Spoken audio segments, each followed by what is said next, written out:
Hello everybody, welcome to another one of my little videos. I've written a poem that I call Squirrel Boy and the Bigfoot, and basically it's just a little frivolous story about a man who goes out in the woods dressed in a giant squirrel suit just so that he could prove that the Bigfoot phenomenon is a hoax. Turns out something different than what he had hoped for towards the end. Just a little poem, and there's a lot of different things that led up to this story. For instance, the recent death of a man out west that got hit by a car as he was dressed in a suit trying to get people to believe he was a Bigfoot.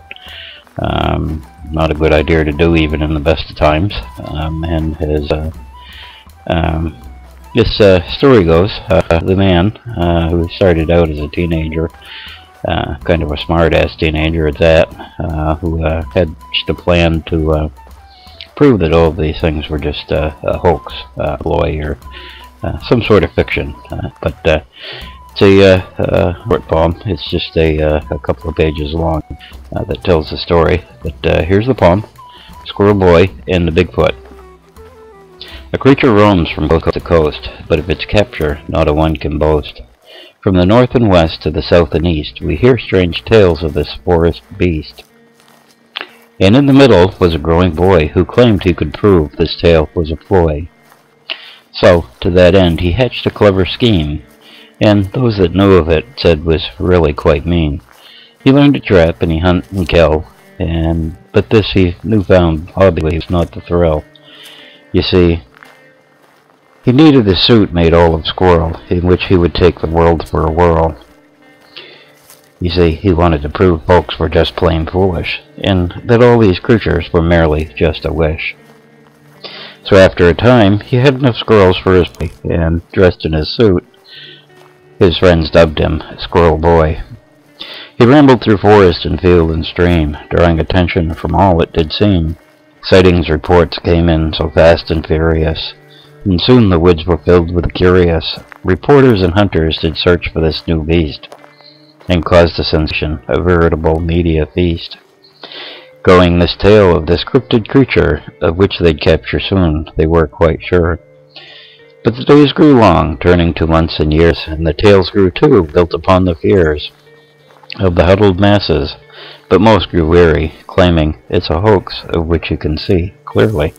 But still, the stories lingered of this great squirrel. It was seen by many across the land, both boys and girls. Some saw 2, some 3, some saw a family of 10, as it was sought by many intelligent, fearless men. So he declared it success, the cute little ploy that was hatched by the man they called Squirrel Boy. And as the years passed, and he grew much older, he grew a little more wiser and a little less bolder. But the legends grew grander, and the beast grew so tall, but sooner or later some hunter would make him fall. Searchers claimed it was a tannish brown, and glared at people with a menacing frown, and left giant tracks scattered all around, traveling through the forest without a sound. One day, while planting a track, of which the legend suffered no lack, he donned his great suit, all made up of squirrel. Behind him, hearing a crack, he began to whirl. Like a flash, a blur, he whirled right around, to see what had made that menacing sound. And Squirrel Boy saw beside a great tree a sight that made him just want to flee. He saw a huge creature standing 8 feet tall. He felt faint, and swaying, he began to fall. As the creature glared and began to growl, hitting the ground, Squirrel Boy began to crawl, trying to flee from that menacing beast, of whom he was sure to become a feast. But the beast didn't move, it just stood swaying, while Squirrel Boy shook and began a praying, hoping the sight was just a dream, a hoax like his little scheme. But while the minutes slowly crept by, as the sun set low in the western sky, the truth began to grow in the schemer's mind, that really, to the truth, he'd been quite blind. And while the seconds crept along as hours, he began to wonder what this beast really devours. Slowly, as realization began to seep in, Squirrel Boy realized what a fool he'd been. He removed his suit and made of all of squirrel, and to the Bigfoot this he did hurl.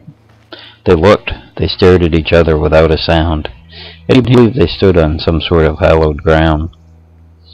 Squirrel Boy somehow finally understood that what he'd done really was not so good. The Bigfoot stepped forward toward the suit.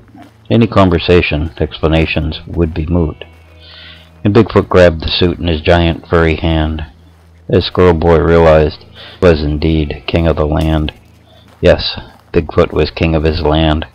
From the forest to the mountains high, from the valley low to where rocks reaches the sky. The creature turned, cradling the hoaxer's prop. As Squirrel Boy promised, "This hoax I will stop." Bigfoot looked back and raised his hairy arm, grunting a farewell. And Squirrel Boy knew no one would believe of his story he could tell. Of his meeting in the forest so deep, in silence, his tale alone he would keep. And that's my short little poem. Hope you enjoyed it. Just a, like I said, a frivolous story about the Bigfoot phenomena and those who would attempt to disprove one way or the other by doing foolish things. Sometimes it doesn't always come out the way you think it will or should. But that's it for now, and hope you enjoyed it. And also, if you want some more Bigfoot stories, I do have a book out now available on Amazon, Legends of Maine. You can go to my site there. I'll put the link in the description area below where you can buy that book. Has a couple of good tales on Bigfoot from here in the Northeast that were written during the mid to latter 1800s. And these stories are, about 150 years old, but they accurately describe what we call Bigfoot today. It's got a lot of good stories about sea serpents and other strange things in there too. So, at any rate, enjoy, and I'll see you next time on The Hunt for Bigfoot.